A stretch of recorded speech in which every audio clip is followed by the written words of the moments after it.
everyone, so today I'm joined by Emily James, the Head of Aeronautical and Sustainable Development at Bergerac Airport. Thank you so much for joining me today, Emily. Thank you.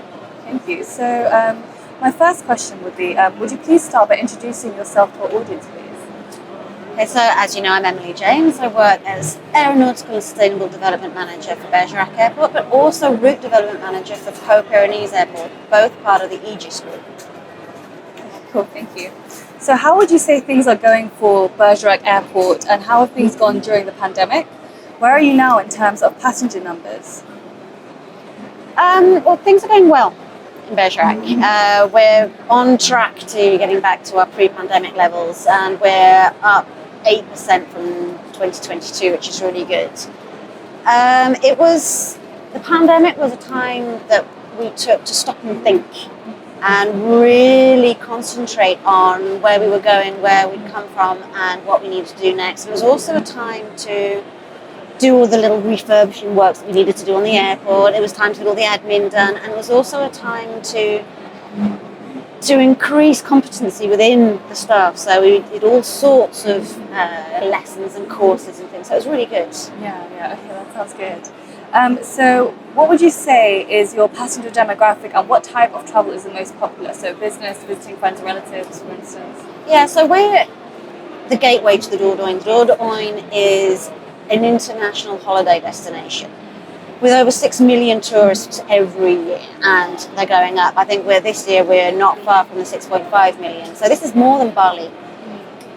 And I say that because it's an inland territory that everyone thinks about, the coast and the beach, but there is the inland territory, and so we're closely knitted with everything that the Dordogne Tourist Board does. Mm-hmm. If they believe that the traffic is coming from Scotland, for example, we'll concentrate on Scotland. If they see that there's more coming from Poland, we'll try. It's going to be harder, but we'll try. Because on top of all these tourists, we have Northern and Western European expat community, which is really important to us. I mean, 10% of the Dordogne population is from the UK. Wow. And that's only the declared number. I mean, so there are other people who come out.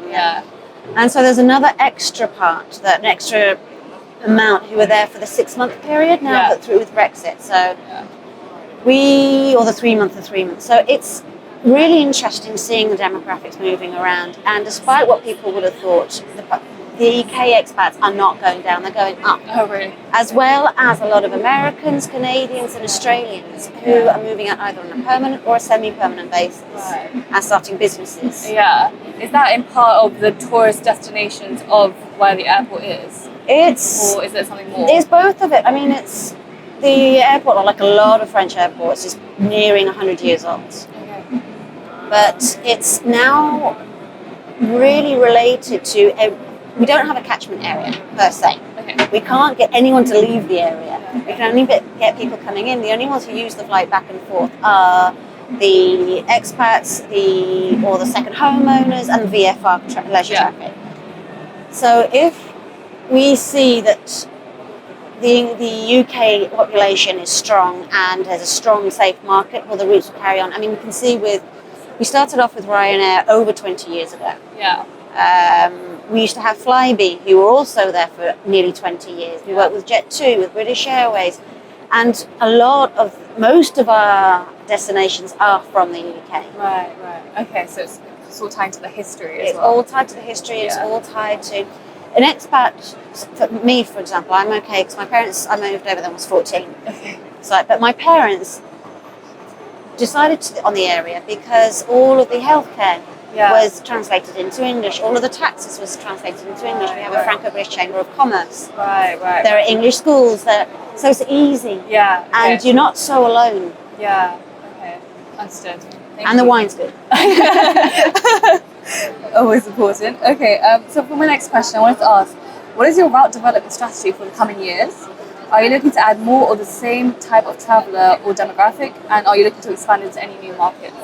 Well, we're bound to our natural market. We've tried, moving beyond the frontiers but it's really hard. We've tried everything, I think, by now, and it's hard, so we can't.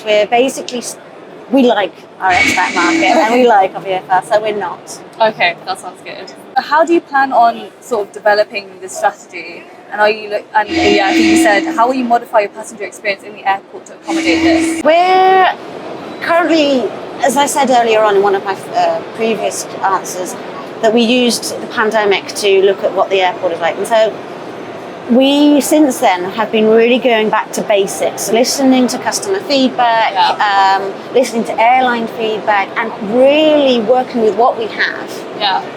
And trying to make it as nicer place to be, more efficient also, but also keeping to our close family felt airport. So we're just like, we're there. If there's a passenger in need, we're all there for that person. That's lovely. It's not just a passenger who's lost in a mass, we're there. Yeah. And that's really important. That's something that we want to keep. And we now belong to Aegis, as I said earlier also. Yeah.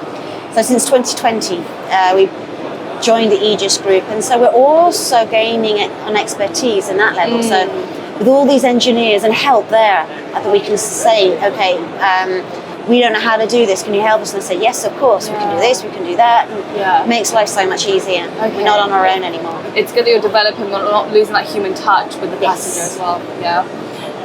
So I've seen in recent news that Bergerac Airport has attracted BA flights. Yes. So in examples of these, how do you retain an airline once you have secured a new client or role?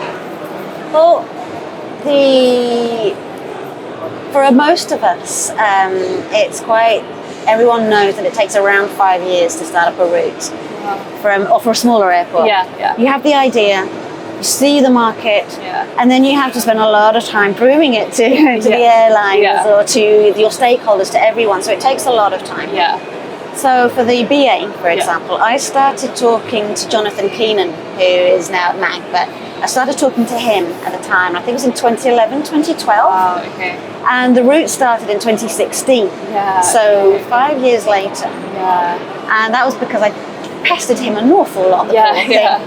But then the winter route, so this year we've got, for the first year, our Christmas routes with from Southampton and London City with BA. Wow. And it's a triumph. Yeah. Because it took 7 years from the beginning of the route to now to get these in. Yeah. And our expat community is so happy. Yeah, I can imagine. Really happy. So it's a very slow success story. Yeah, but it's like a lot of time and dedication for it. Absolutely. Understood. So what would you say is the biggest challenge facing route developers at the moment, and what are the opportunities? Well, as I said earlier on, my title has very recently changed from aeronautical route development to now aeronautical development and sustainable development.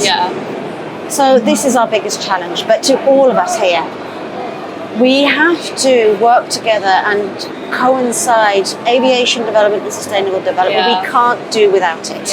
It's not going to be possible. And we have to, this is our environmental conscience also.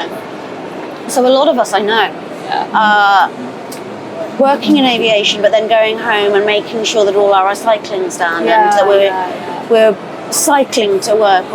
So we have to combine the two because we're all there. We all need to travel. We're all enthusiastic about travelling, and we do want the airlines to carry on working. We want to carry on as an airport. We don't want it to stop. And at the moment, there's a lot of measures focused against airlines. I don't know if this is true or not across the world, but in France it certainly is. And so we're fighting it, so lobbying against what's happening at the moment. And so the fact that I've been given the joint job is to help us work together, all of us together in the same direction. As my final question to you, so you've been in this role in aviation for many years. So what was one quality that you'd say you championed in your previous work that you have like now? Perseverance. Good quality. Patience and being really annoying. I'm sorry to all of you out there that I've annoyed over the years, but I'm not going to stop. No, and you should. Thank you so much, Emily James. Thank you.